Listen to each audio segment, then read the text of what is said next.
Hello and welcome everyone to the StarCraft 2 Community Team League this evening. I am your host, Wingnut SC, and with me today I have an extremely special guest. His name is QXC. Welcome, friend. Thank you, friend. I'm not your friend, pal. Whatever, buddy. I'm not your buddy, friend. But tonight we've got some pretty cool matches between a European team and a South American team, which we'll get into here shortly, as we are live now for week number 6 of the StarCraft 2 Community Team League, which is the last week of the group stage. So actually starting this week, the playoffs start. We'll be getting into casting those next week. So we're into the final stretch here. We'll be wrapping up here in the end, I believe, of June. So 3 to 4 more weeks of SC2CTL action. And it will be getting hot here as the playoffs get started. But this is our very last broadcast of group round matches, QXC. And we've got some TVTs here for you. Yeah, we started with a TVT, which is unusual, exciting, and a little scary. Little known fact, I think it's the first TVT we've actually broadcast all season so far. But before we get too hot into this, I want to tell everyone about our sponsors. They are MythLogic and Chairs for Gaming. MythLogic is a system builder. They build some pretty awesome custom gaming laptops. So the next time you're looking for a laptop, check out their site, mythlogic.com. Spec out a system, maybe even your dream system, and see how much it will cost you. They do some pretty awesome work. They're actually local here to me and Gallegation, who is watching in chat. Also, Chairs for Gaming is a Canadian DX race distributor, so those US of AENs or anyone else out there, unfortunately, you're out of luck. But if you are in the Canadian land, they can certainly hook you up with a DX racer. They've been pretty good to us so far. They're into promoting esports and especially supporting groups like us, so check them out as well. Both of those organizations you can find on Twitter and Facebook. Just search for Chairs for Gaming or MythLogic, and we certainly suggest you check them out. And if you are just tuning in, as we're just getting started, again, this is the StarCraft 2 Community Team League. I am Wingnut SC, and with me tonight is QXC, and we are going to get started into these matches. Our first match is going to be a TVT with Rebirth versus We Want to Win clan. Rebirth being a South American, primarily in Chile, clan, and We Want to Win is a European group. So with that, we're going to load up some of these bios here that we have. So our first match is going to be supporting Rebirth. His name is Baby Sky. Actually, he is last minute news. He was actually replaced with a player named Wraith. So this profile actually means nothing. But just so you know, he's on their team. He apparently was not available, but nonetheless, that's that. So we're just gonna skip that guy. But representing We Want to Win clan is Matsauer. He is Martin Zadarsky, 17 years old, and his overall win rate is 53%. Yes, that's all we have. Good bio information to know, but we do respect and appreciate these teams for sending us that information as we like to introduce them. But before we jump into this, QXC, it's nice to see you this evening, and thanks for joining us for SC2CTL tonight. Yeah, thanks for having me. It'd be nice to see some fresh play and some fresh faces here. All right, well, let's jump on into game number 1. It is going to be on Merry-Go-Round LE. And as we get started, in the upper right-hand corner, representing the Terran race, which is highly unusual this season so far, also wearing the color green, he is from We Want to Win clan. His name is Matsauer. QXC, if you want to take the honors. Sure. In the top left-hand corner, the red Terran, playing for Team Rebirth from Chile, a last-minute substitute, the player known as Wraith. Merry-Go-Round being a relatively new map, a lot of players we haven't really seen a steady focus towards one style or another. There were some maps that after a bit of time people kind of decided this is a mech map or this is a bio map or this map heavily favors one style, Yunsu being a particularly good example. A lot of players playing mech on that. But Merry-Go-Round is a little bit unusual. It's basically the only 3-player map that we've ever really had, ever. And then it's got some pretty interesting layout in the center of the map that allows for A lot of counterattacks and a lot of run-bys. In general, we do see players playing bio on this map so far. And builds from both players right now, we see Matsor going for 12 barracks, 13 gas, and his opponent Wraith opening with a gas first. So when you see that gas first, does that to you mean Banshee? Or immediate factory after barracks? So it's 100% going to be a factory as soon as the barracks finishes, but there's a number of transitions out of it. The most common are Banshee and fast Hellion, like Gas First Marine Hellion Medevac drop. Because he's SCV scouting, he's probably not going to open with a Raven. That's a build that some people do. They just don't SCV scout at all. They go for a very fast Raven. You're safe against no matter what your opponent does, and then you kind of transition from there. He is going to get into the base. He's going to go all the way in, actually, and seize the gas mining. The problem for Wraith, though, is he did not see if that was a 15 gas or a 13 gas. And that's significant because the 15 gas will most often lead into a very fast expand, delayed tech, pretty heavy marine count. The 13 gas, which is what Matsor is doing, can lead into... It's basically about 30 seconds behind gas first play in most situations. In this situation, it's actually only about 10 seconds behind. And I wasn't paying close enough attention to see exactly why that was.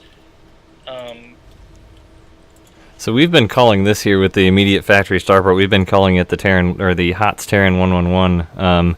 Whereas we've seen in a few matches, one player goes directly for the Banshees and the other goes for mines, and we see some really awkward, weird, hidden, cloaked things on both sides of the map that turn into very odd games. Yeah, the mine opening is a little less common. I'm not as much of a fan of it, but you do see it every once in a while. Here, Matsor is 100% going for early Banshees. You can see the tech lab on the factory. It looks like Wraith is doing the same thing as he's lifting his starport off now and moving it onto the tech lab from the factory. Yeah, right. So oh, he's actually going to get a Raven, which is interesting because I don't think he has... If Matsor had gone for a 13, or maybe when he got into his base, the gas wouldn't have been done, so that the fact that he saw he was mining gas meant that it had to be a 13 gas. I'm not exactly sure how the timings work, so either way, he seems to be aware of the potential threat here from his opponent. He's opening for the fast Raven, his opponent's going for the fast Banshee, and this is basically best case scenario for Wraith right now. So, I mean, how does... obviously, that's a handy thing because he will be able to detect the Banshee, but, I mean, what are the big transitions out of that in TVT especially? It really depends if he's going mech or bio, but basically Siege Tanks and Vikings are the two main things. Wraith really wants to get a Viking as soon as he has money for it. It's much more important than getting additional Marines. And he's actually going to scan. Wraith playing... about the safest TVT I've seen in a long time. Fast Raven, he SCV scouted, scans. It's kind of a thing to not scan in TVT for a long time. Well, a lot of the things we've seen, there's, you know, especially with the Banshees and the mines, it just seems like there's at least one player in every Terran game or TVT we've seen that's gotten really, really screwed by that. So, I mean, the safe play is something that, oh, and that Banshee just barely gets away. Yeah. This is... I'd say the exchange was about even, but slightly favored for Wraith, and the only reason that it's a little more even than maybe it looked is because Matsor was able to force an auto turret out of his opponent, which is going to lead to some weaker play later on. But the Banshee did take so much damage that he can't continue to really use it aggressively, and actually, is Matsor just going to... If he walks up this ramp, he's going to be in a very bad situation. Yeah, just that one tank shot there almost killed 3 of his Marines, so he's just not going to be able to make it up the ramp. And the Banshee does come in, cloaks, but a scan goes down and ends up almost killing that one too. Yeah, and what he really needs, instead of scanning, he needs to use the Viking and the Raven. If you commit money to a specific tech to solve a specific problem, you want to actually use that tech in the intended way. Like, he got the fast Viking, the fast Raven, but then he uses a scan to detect a Banshee, and that's exactly not what you want to do. Or like, if you get the really fast Raven and you've got the Marines, there's no reason to really use an auto turret on defense. You should be able to just hold with your Marines. But either way, Wraith coming out with a slight economic lead here. His command center is a little bit faster. Neither players have taken really any damage at all. Looks like there was a solo Marine out in front of Matsar's base that Banshee did come out, so he knows that there's going to be another Banshee on the field, but Matsar has a Raven of his own. He's already seen... Oh yeah, no, you're right. So we've got Raven v. Raven here, which definitely leads to some interesting things sometimes, especially those point defense drones. Those are absolutely infuriating to me most of the time. Yeah, but in this situation, what we'll be seeing is auto turrets. There's nothing for the point defense drone to really be effective against. And there's actually pretty good opportunities here for pressure just by dropping the auto turrets down. Point defense drone does come out. Looks like it's just kind of whacking away at the shots of that Viking there, which is kind of useful because it pretty much saved that Raven. Kind of. The problem is both the Banshee and the Viking will take away shots from the point defense drone, and since both players only have one Viking, Wraith's point defense drone drops out of energy way faster than Matzor's does, and now he's in a position where he can't really contest this for a little bit. A little bit of repair, but he does lose the tech lab, which was researching STIM, and that is more significant than anything else that's happened so far. Losing STIM, having it delayed, is going to make him be in a very, very uncomfortable position. A couple of these Marines from Wraith just kind of keep wandering out there and getting picked off by this tank, but now the Banshee does get taken out as it flies right... Oh, wow, a delayed scan there, even though he already killed the Banshee. Yeah, and I think Matzor's recognized that the time for pressure is done. He's going to back up. And Wraith really needs to go into heavy macro mode now. He needs to recover everything, all the time lost, the STIM, additional. You can see he's building a lot of stuff all at once. He had a lot of money banked up, third command center, 2 more barracks, additional gases at his natural. Both of them do have in-base command centers going down almost at the exact same position in their building, and there was a armory finishing up from Matsar too. Yep, so Matsar is playing mech this game, which is a little unusual because of the way he opened with this very large Marine count. It's another scan from Wraith at the entrance to Matsar's natural expansion as well, so he's going to see the entire composition of his army. Right, but that doesn't really tell him what he needs to know. Did he scan again? Yeah, he did scan again, and there's a armory coming down for Wraith as well, so curious to see exactly what he'll end up doing with that, because he does have STIM and decent amount of bio coming out as well. Looks like both players kind of have the same thing going on. The armory is for 2-2. Because 1-1 finished a little bit ago. Wraith is absolutely playing bio. Armory is just to continue his upgrades. The problem for Wraith right now is that he scanned the army and he saw a Marine tank, but he did not ever see the factories, and the factories are really to tell that he's making that transition into mech. And probably what will happen is Wraith is going to be on a pure Marine composition for quite a while here, until he recognizes that his opponent is actually playing mech, and that's going to put him in kind of a difficult position. Wraith has got a second factory coming down here as well. Yeah, that'll be for additional siege tanks. Wraith is in a bit of a better spot because he got double tech labs in order to make up for the lost time on his upgrades. When STIM got canceled, he got 2 tech labs real fast so he could get STIM and shields, so that once he recognizes that it's mech, he can head into Marauder production immediately. But if he waits too much longer, it's going to be, his army composition is going to be so wrong for what he's fighting, he won't be able to win the head-on engagement. Wraith does have a pretty large group of loaded medevacs heading across the map, so it looks like he has a drop on the mine, but also Matsar is going to be moving across the map too, which is going to leave Wraith quite thin on the defense. Yeah, Wraith does not have nearly enough supply to hold this. The best he can hope for right now is give up the third, maybe float it away, and then try and go for a base trade situation. These 4 medevacs is enough to really disrupt the production, but the Hellbats are in Wraith's main, and now it's going to get crazy here. Wraith really needs to deny these factories as quickly as possible. He needs to sit on top of the production and just make sure that nothing is building out for his opponent. Wraith did insta pick up that 3rd base and start flying it back home as well. Yep, he's definitely recognized the potential for base trade at this point. His units are kind of sitting in his natural at this point. He needs to pull back as much as possible, and he's got most of the production denied here. There's just 2 factories left, guarded by some siege tanks. If he can bring his tanks a little bit closer, he'll be able to deny that better. And meanwhile, he's actually going to pull SCVs on the defensive. A lot of siege tanks sieging up at the bottom of Wraith's natural, but it's not enough. He doesn't have enough to break that contain. And meanwhile, Wraith is kind of wreaking havoc in Matsar's main, so they're definitely going for a bit of a base trade here as the command center lifts off at the natural. Wraith just trying to save whatever he can here. Raven of Wraith coming in also does have 2 Hunter Seeker missiles on the... Oh, that actually just kind of drew it right into his tanks there.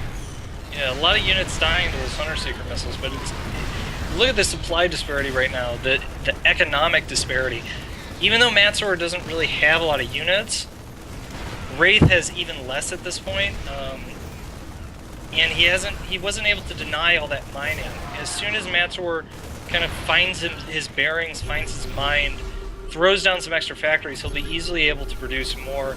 And meanwhile, Wraith really has no mining at all. It's going to be incredibly difficult for him to...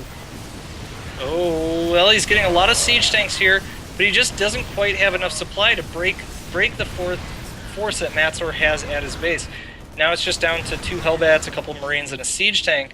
That's actually... Everything Wraith had is basically gone at this point. Yeah, that's quite a few siege tanks. He was able to get off with that stim down, but like you said, that 1 tank is still going to hang out there, and those Blue Flame Hellbats are pretty nasty. But also, there's still 3 tanks left in the base of Matsar, which he does land some Vikings on, and ends up cleaning those up. So it looks like it's just gonna kind of just hang out outside the base of Wraith here.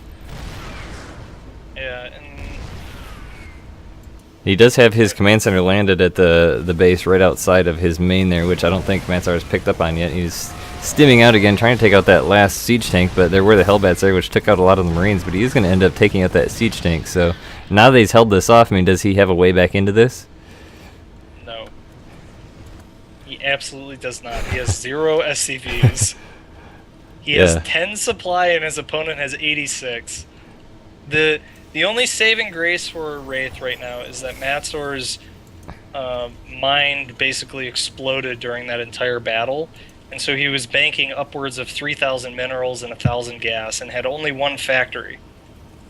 So Matsor's production ability... He's kind of in rebuild mode right now. It doesn't look like he's really trying to press it at all yet. He does have 4 Hellions left down at the 3rd base of Wraith, too, that he could come up and pretty easily kill just about anything. Yeah, at this point, it's basically just a matter of time until either Wraith recognizes that he is hopelessly behind, or Matsar recognizes he is hopelessly ahead, and there's a battle and the game ends.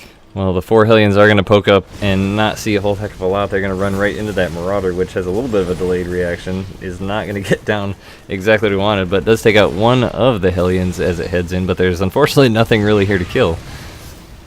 Yeah. Goes into his main, he's like, aha! The Hellion run by, I'll kill all your okay, you don't have SCVs. Well, but actually that Hellion is kind of whacking away at those, at the mules from the high ground there, which is sort of interesting, nice range on that, but Wraith has still got a little bit of fight left in him. He sends a clutch group of bio units here into the natural expansion of Matsar, which he clearly wasn't expecting, as he is losing quite a few SCVs. All he's coming back with are some Vikings, and now just kind of pulling back his Hellbats. Yeah, and he's going to pull his army over and clean this up with no problem. There's still a gigantic supply disparity here, 30 supply to 110. Wraith is back to 3 SCVs, though, so you have to start somewhere. Yeah, nice. So he's got 10% of his opponent's mining capability at this point. Looking at the income tab, though, I mean, he's only mining half as much as Matzar is somehow. It's actually closer to that, like 750 to 980 is what it is right now. Yeah, so the difference right now is Matzar hasn't been muling. Yeah. Like at all for minutes. And Wraith has been aggressively muling his one base, but Wraith doesn't have any SCVs. And here we do see the final engagement. The Hellbats of Matzar prove to be too much as Wraith's army is annihilated. And there's the GG, well played. So first TVT is quite aggressive. I mean, I don't think the food got over 100 or even less than that for that entire 23-minute game. Yeah, it definitely. Matzar did a great job of setting up his mid game with that early aggression, that elevator. I guess it wasn't really even an elevator. It was just an aggressive siege at his opponent's base, allowing him to pick off those crucial add-ons. He picked up a lot of supply, kind of like incidental supply. I feel like people don't use point defense drones enough, because every time you see them, it's like, or at least every time I see them when I'm playing, it's like, oh my god, I'm just dead. Because, I mean, they soak up so many shots, like in that time when he was sieged on the low ground outside of his main. I mean, that's the reason he was able to hold that, is because of the point defense drone. I mean, do you think people are not using them enough, or people just don't know how to use them, or what's I mean... I think often auto turrets are just better. Like, if you imagine, instead of doing that slow siege over over that area, he just like dropped 3 auto turrets and attacked the front and won the game. That might have been better. But it worked out for him. It was good use of the point defense drone. Got a lot of control over the game and put him in a nice economic lead for the later parts. Yep, so that is going to put We Want to Win Clan to a 1-0 lead early here with our first TVT that we've broadcast of the season. Exciting game, not very high supply, pretty aggressive.